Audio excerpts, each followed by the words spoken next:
ભાજપના president JP Nadda શું કહી રહ્યા છે, જુઓ વિડિયો।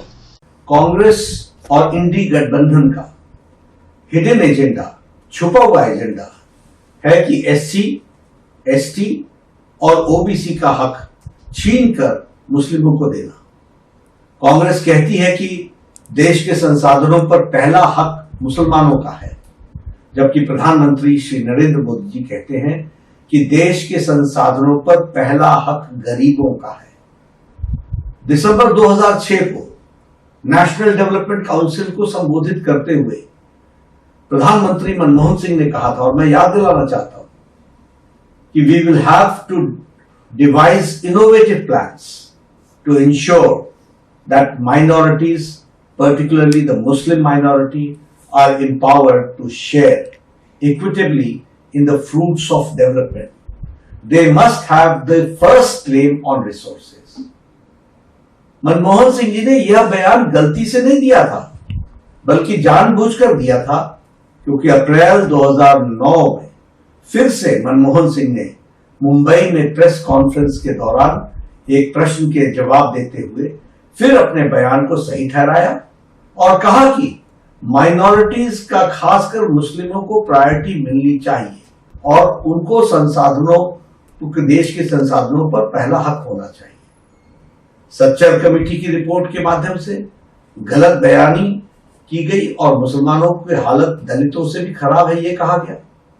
मतलब यह है कि कांग्रेस पहले से ही आधार बना रही थी कि येन केन प्रकारेण मुस्लिम को एससी, अनुसूचित जाति घोषित कर मुसलमानों को एससी आरक्षण की वैधता दिला दी जाए।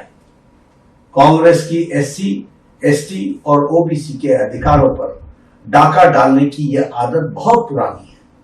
यहां तक कि बाबा साहब भीमराव अंबेडकर ने 27 अक्टूबर 1951 को कहा था कि पिछले 20 वर्षों में पंडित नेहरू ने 2000 भाषण दिए हैं, लेकिन उन्होंने एक बार भी अनुसूचित जाति के कल्याण के बारे में बात नहीं की है। इससे आप अंदाजा लगा सकते हैं कि कांग्रेस पार्टी को हमारे लोगों के प्रति कितनी सहानुभूति है। पंडित नेहरू हमेशा मुसलमानों के पक्ष में रहते हैं।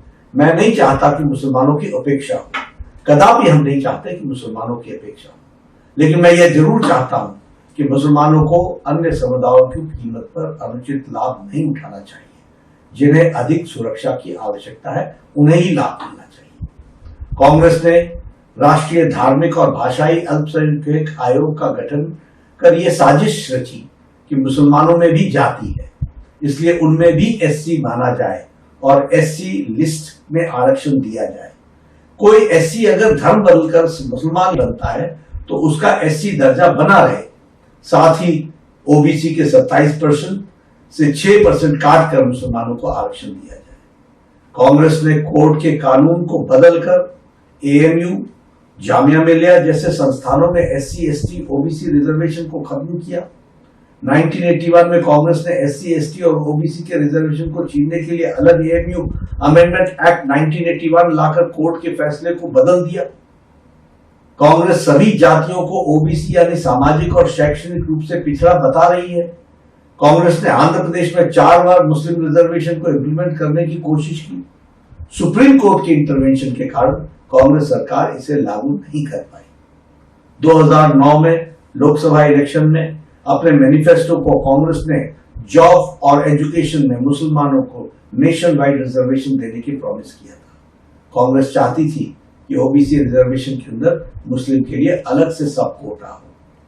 2011 में यूपीए 2 के दौरान माइनॉरिटी अफेयर्स मिनिस्ट्री ने ओबीसी कोटा के भीतर 8.4 सब कोटा का प्रस्ताव रखा, जिसमें मुसलमानों के लिए 6% रिजर्वेशन शामिल था। 2014 में लोकसभा इलेक्शन मैनिफेस्टो में भी कांग्रेस ने इस तरह की बातें की थी। इस बार भी कांग्रेस अपने मैनिफेस्टो में इसी तरह की बातें कर रही है। कर्नाटक में भाजपा सरकार ने रिलीजन बेस्ड रिजर्वेशन को खत्म कर दिया था, लेकिन कांग्रेस की सरकार आते ही तमाम मुस्लिम को ओबीसी कैटेगरी में डाल दिया। कर्नाटक में भी ओबीसी के अंदर कैटेगरी 2 भी बनाकर मुस्लिम जातियों को आरक्षण दे दिया गया।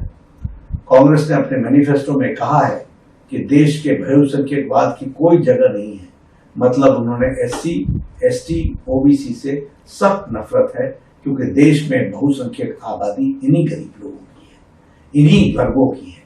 ये कांग्रेस का मैनिफेस्टो है और ये कांग्रेस का इंटेंशन।